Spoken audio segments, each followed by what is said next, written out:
Do you realize you can extend your life just by fixing your sleep?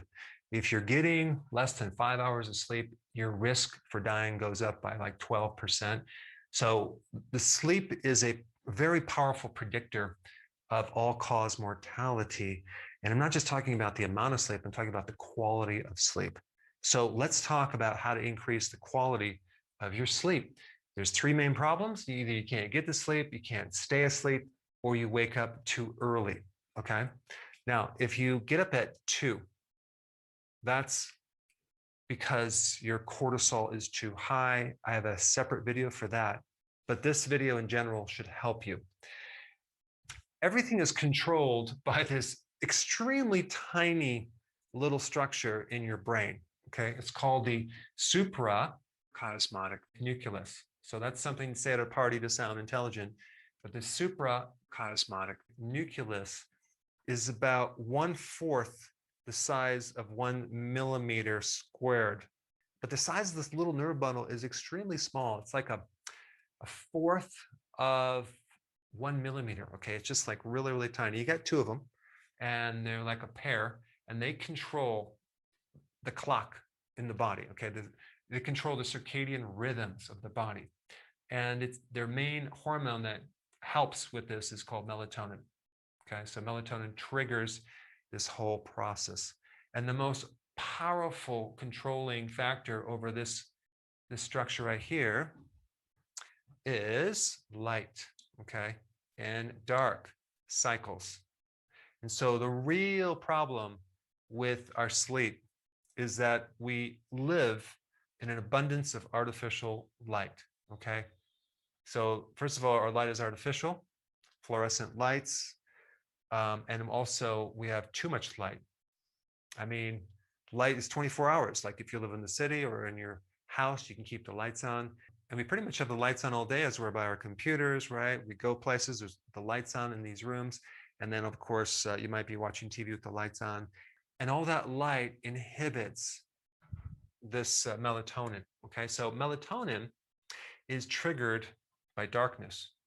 So that's one thing you need to know. But there's another type of melatonin that is outside the little gland that makes melatonin, which is called the pineal. And so there's another source of melatonin that's made by all your cells, okay, that's outside the pineal gland.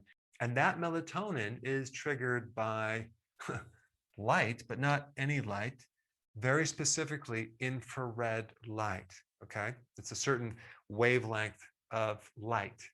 And so you have this whole spectrum of light starting over here with like ultraviolet light, and it goes to the visible spectrum of light.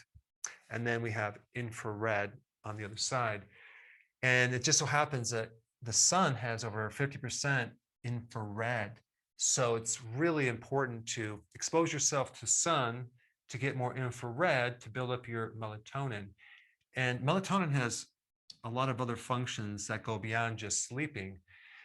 Melatonin is the most powerful antioxidant. So it helps with a lot of other things. It gives you energy and it helps protect you against diseases and even cancer, but also it helps you sleep. So to improve your sleep, let's just take a look at what you need to do.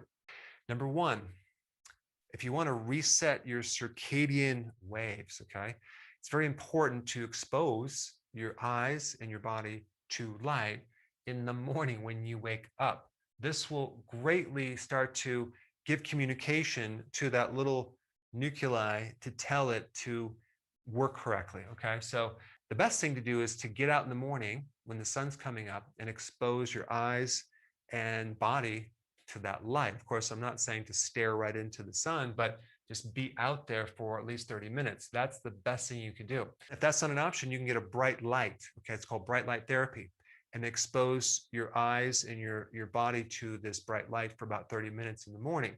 Okay. So you might want to do that in the winter time. But even if it's a cloudy day, you're still going to get some good rays.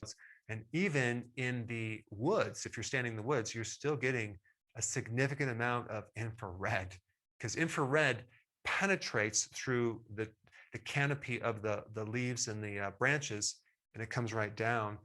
And it also penetrates through our bodies, through our clothes, about a couple inches. So it can go right into our body. I'm talking specifically about infrared. That's why people that get more sun exposure actually sleep better. All we're trying to do is align our bodies to nature, okay? You should wake up to sun and go to bed when it gets dark, right? That's all we're trying to do. Now, in the PM, okay, when the sun's going down, ideally to expose yourself to this sunset, okay, that would be very, very therapeutic if you could do that. Or you can actually expose yourself to a red light, right? Red light therapy, which is infrared, but not necessarily right before you go to bed, like at least 2 hours before you go to bed, or sometime in the day, because it can generate a lot of melatonin that can actually give you energy. Okay, so that might not be the best thing right before bed. Or, okay, you can just expose yourself to sun during the day, because like I said before, over 50% of the sun's rays are infrared. And so if you're getting a good amount of sun, you'll have a lot of melatonin, which is going to help you sleep, because that's going to recharge melatonin. And the other thing is, towards the evening, okay, let's say 7, 8 o'clock, 9 o'clock, 10 o'clock, don't be sitting in a room with your lights on. Start turning the lights off. If you're watching TV, kind of just dim the lights in your room, or just have candles, okay? Or if you have a fireplace, have that as your light. That'll give you a lot of infrared. Candlelight and a campfire and your fireplace all give off infrared. It's that nice yellow orange flame. And you can feel infrared by heat. Now, the second most powerful stimulus for that little nucleus that helps your circadian rhythms would be exercise. Consistent, regular exercise creates significant improvements in your sleep cycles. Okay, so that's number 3. And number 4, keep your room cooler, because if you're sleeping in a hotter environment, you will not be able to sleep as well. So I keep my temperature about 68. Number 5, magnesium is a really good remedy. There's a lot of remedies, but magnesium is really good to take before you go to bed. If you want recommendations of a good one, I'll put a link down below. But magnesium can help relax the entire body, relax the muscles, and it can actually allow you to drift off into a really good sleep. There's other things like vitamin D, zinc, and there's also stress reducing herbs like ashwagandha. There's a lot of things, but these 5 things are the most important things to improve your sleep and extend your life. Now, if you haven't seen my video on melatonin, that would be a very interesting one to watch. I put it up right here. Check it out.